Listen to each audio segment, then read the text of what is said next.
heard coming out of Iowa camp? Well, to start that off tonight, let's just hear from the head Iowa football coach who was on the Fight for Iowa podcast alongside longtime voice of the Hawkeyes, Gary Dolphin, and Kirk Ferentz shared his opening thoughts on camp so far yesterday.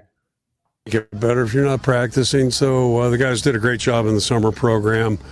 It was challenging, but they really handled it well. And it's kind of indicative of this team so far. They've really done everything in a pretty quality fashion. So we're 4 days into it. More than plenty to work on and clean up on and get better. But attitude's been good. The effort's been good. And, you can't improve unless you're out there actually doing it, and you got to fail. And we're doing plenty of that right now, but at least the guys are working at it. The perceived vacancies or lack of depth, call it what you will, are defensive tackle and middle linebacker. You've lost back-to-back great ones in Campbell and Higgins now to graduation. That's always good. But how do you feel about those two position spots? Well, I'll start with the linebackers. Somehow, some way, we always seem to have good linebacker play. And, Seth does a great job coaching the guys. And I think we've got a lot of good candidates. So that position, the defensive tackle position, I'll kind of lump them together. We got a couple other spots, too, right now where I'm not sure I could predict who's going to be playing. You got the older guys at linebacker. You got, Harold's done a really nice job, and Shara the same way. So they're the two oldest, most experienced. We got a lot of young guys competing with them. And then up front, Jeremiah Pittman's been out. Unfortunately, he's coming off a knee repair. So he's still probably a week or two away from going. But it's given other guys an opportunity to get in there and work some. And obviously, Aaron Graves on one side's pretty solid. And then you got guys like Will Hubert's really done a good job growing, developing. Bryce Hawthorne, the young man from South Dakota State's really been impressive, and Luke Gaffney. So we'll have candidates. It's going to be interesting to see how it all develops, and we'll get Jeremiah back at some point. So I think at the end of the day, that group's going to be fine. So there you go. Opening remarks from Iowa head football coach Ed, the 70-year-old Iowa head football coach. He just had his birthday at the beginning of the month here in August. 70-year-old Kirk Ferentz, who still sounds plenty spry, still sounds like he's enjoying Iowa football camp. But we got a couple of early nuggets out of camp right there for the Hawkeyes from Kirk Ferentz. And we found out that Jeremiah Pittman, he is out at the moment, coming off a knee repair. So no Jeremiah Pittman, which is a notable development up front for Iowa. And Zach, it's hard for that not to kind of be the first thing that jumps out, that Iowa, at least temporarily, is working in some different bodies opposite Aaron Graves. Yeah, and we had heard from Coach Ferentz at the Big Ten Media Days about the depth on that defensive line. He was pretty proud of the group that he's established there. And I think if you asked most Iowa fans at a glance what defensive unit they were the most confident in going into the season, it'd probably be that defensive line group with Ethan Herkett returning, Max Lowell and Aaron Graves all in there. And so you feel pretty good about that. Obviously, the Pittman injury is not ideal. It seems like he's a week or two away, so we'll see if he's back on the field for Albany. I think if he is, it'll be limited. It'll be limited snaps for him, against a team that you should be able to beat pretty handily without him. And hopefully, Pittman ready to go for the Iowa State game up in Ames. But it's those depth guys, Bryce Hawthorne and Will Hubert, that Coach Ferentz brought up, that they're pretty excited about those two players, and it's always good to have depth, especially on that defensive line, which is a unit that you're rotating players in and out pretty frequently because of the tax it takes to go snap after snap after snap along that defensive line. And so, it's never a bad idea to build up this depth. So even when Pittman gets back, Hubert and Hawthorne and these guys have been playing, some first team snaps. And so when they're called into action in a regular season game, it's not going to be new or something, that they're not used to. And so I think building that depth along the defensive line is really important. And then, he mentioned the linebacking group as well. And that's a group that we've talked about quite a bit. And that's a group that I've shared some concerns with about, having to replace Jay Higgins and Nick Jackson. And we heard Coach Ferentz bring up Jaden Harrell and Carson Shire as those two guys, the two veterans in the room who are going to be getting the starts there, probably alongside Jackson Rexroth.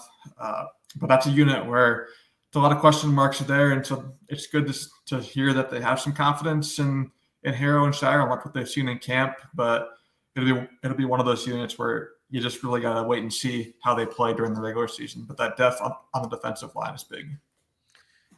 We think we know what we got with Aaron Graves up front, somebody that you and I've sat here and talked about. Can he be a double-figure sacks guy for Iowa this season? And the answer to that is, of course, we'll see. But I think he's going to make a run at it and certainly will be very disruptive on that Iowa interior defensively. Pittman, you thought kind of is the odds-on guy to be the opposite starting defensive tackle. That's where he was listed in the spring to begin the spring. Jeremiah Pittman was that other starting defensive tackle for Iowa, but this opens the door for some other names to emerge there. Will Hubert is somebody that Gary Dolphin on the Fight for Iowa podcast also talked to. Bryce Hawthorne was somebody on the Fight for Iowa podcast that Gary Dolphin also talked to. So take that to mean something if you want that to mean something.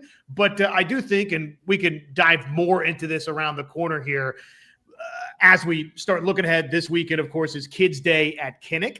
This is it's the final open practice that all of us get to be a part of taking in and watching and consuming, but it does kind of ramp up the eyeballs that'll be watching that interior of the defensive line. Now, all of a sudden, with Pittman out of the equation, you would think, right? I mean, he's still on the mend back from this knee repair, so I don't expect to see Jeremiah Pittman in anything other than street clothes coming up in a couple of days on Saturday. So, okay, that means let's watch what Hubert and others on that defensive interior for the Hawkeyes, Gaffney, you name it. What do those guys look like for the Hawkeyes? That's now kind of an interesting item to follow. Yeah, and one name who was notably absent from Coach Ferentz's remarks was Jonah Pace, the another transfer joining Bryce Hawthorne on that defensive line, because he was mentioned at Big Ten Media Days, but not mentioned by Kirk Ferentz with Gary Dolphin last night. And so that's interesting. Maybe just a bunch of names. He got lost in the shuffle right there, but I was pretty excited about Jonah Pace, and I still am. As a guy who could make a big impact on the defensive line. So, a bit disappointed to not hear his name mentioned by Coach Ferentz as those names who could be stepping up with Jeremiah Pittman out, especially with Pace being a senior, being someone that they liked a lot and could come in and contribute right away as compared to Hawthorne, who's a sophomore and who many thought might take a back seat this year with so many seniors on that line. So I'm curious to see how Jonah Pace looks on Saturday at Kids Day, because he's someone I think who could be, thrown into a bunch of snaps if Jeremiah Pittman is limited early in the season with that knee injury. So I'm curious to see how he looks on Saturday.